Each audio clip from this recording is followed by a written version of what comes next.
Hello friends, welcome to TNDC சமையல்.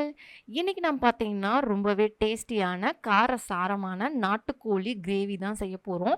இதுக்கு நம்ம மசாலாலாம் எதுவும் அரைக்க போகிறதில்ல. ரொம்ப சிம்பிளான மெத்தடில் ரொம்ப ஈஸியாக பிகினர்ஸ் கூட ஈஸியாக செய்யக்கூடிய முறையில் வாங்க எப்படி செய்யலான்னு பார்க்கலாம். இதுக்கு ஒரு கடாயில் 4 டேபிள் ஸ்பூன் நல்லெண்ணெய் ஆட் பண்ணிக்கோங்க. நல்லெண்ணெய் ஆட் பண்ணி செஞ்சிங்கன்னா ரொம்பவே டேஸ்டியாக இருக்கும். 4 டேபிள் ஸ்பூன் கடுகு ஆட் பண்ணிக்கோங்க. 2 மீடியம் சைஸ் வெங்காயத்தை நல்லா கட் பண்ணி ஆட் பண்ணிக்கோங்க. நல்லா வணக்கி விட்டுக்கோங்க. ஒரு 3 பச்சை மிளகாய் ஆட் பண்ணிக்கோங்க. ஒரு கொத்து கருவேப்பிலை, ஃப்ரெஷ்ஷான கருவேப்பிலை ஆட் பண்ணிக்கோங்க. 2 டேபிள் ஸ்பூன் இஞ்சி பூண்டு பேஸ்ட் ஆட் பண்ணிக்கோங்க. ஆட் பண்ணிட்டு நல்லா பச்சை வாசனை போகிற வரைக்கும் நல்லா வணக்கி விட்டுக்கோங்க. இப்போது 2 மீடியம் சைஸ் தக்காளியை நல்லா சாப் பண்ணி ஆட் பண்ணிக்கோங்க. அப்போனா தான் சீக்கிரமாக வணங்கி வரும். நல்லா பச்சை வாசனைலாம் போயிடுச்சு. இப்போ சிக்கன் ஆட் பண்ணிக்கலாம். 3/4 கிலோ சிக்கன் ஆட் பண்ணிக்க போகிறோம். ஆட் பண்ணிட்டு நல்லா கிளறி விட்டுக்கோங்க. கிளறி விட்டுட்டு இப்போது நம்ம சிக்கனுக்கு தேவையான சால்ட் ஆட் பண்ணிக்கலாம். சால்ட் வந்து உங்கள் டேஸ்ட் தகுந்த மாதிரி பார்த்து ஆட் பண்ணிக்கோங்க. நான் வந்து பார்த்திங்கன்னா 3/4 டேபிள் ஸ்பூன் ஆட் பண்ணியிருக்கேன். பத்தலைன்னா நம்ம மறுபடியும் ஆட் பண்ணிக்கலாம். இப்போ நல்லா தண்ணி விட்டு வெந்து வந்துருச்சு. இப்போது நம்ம தேவையான அளவுக்கு தண்ணி ஆட் பண்ணிக்கலாம்.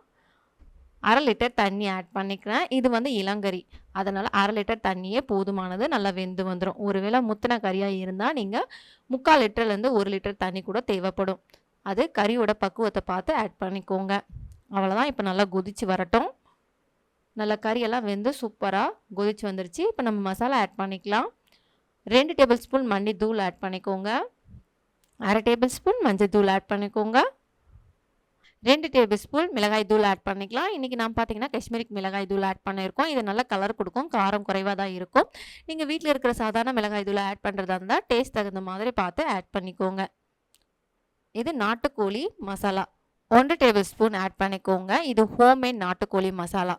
உங்களுக்கு வேணும்னா சொல்லுங்கள், நான் வீடியோ அப்லோட் பண்ணுறேன். கடையில் கிடைக்கக்கூடிய எந்த பிராண்ட் மசாலா வேணாலும் நீங்கள் ஆட் பண்ணிக்கலாம். ஆட் பண்ணிவிட்டு நல்லா மிக்ஸ் பண்ணி விட்டுட்டு ஒரு 10 மினிட்ஸ் வந்து மீடியம் ஃப்ளேமில் வச்சு குக் பண்ணிக்கலாம். நல்லா எண்ணெய்லாம் பிரிஞ்சு வரணும். அந்த அளவுக்கு நம்ம குக் பண்ணி எடுத்துக்கணும். இப்போ நம்ம மூடி போட்டு மூடி வச்சிடலாம். அவ்வளோதான். நல்லா மணக்க மணக்க சூப்பரான நாட்டுக்கோழி கிரேவி ரெடி ஆகிடுச்சு. லைட்டாக கொத்தமல்லியை நல்லா தூவி விட்டுக்கோங்க. அவ்வளோதான், ரெடி ஆகிடுச்சு. இப்போ நம்ம வந்து ஸ்டவ்வை ஆஃப் பண்ணிடலாம்.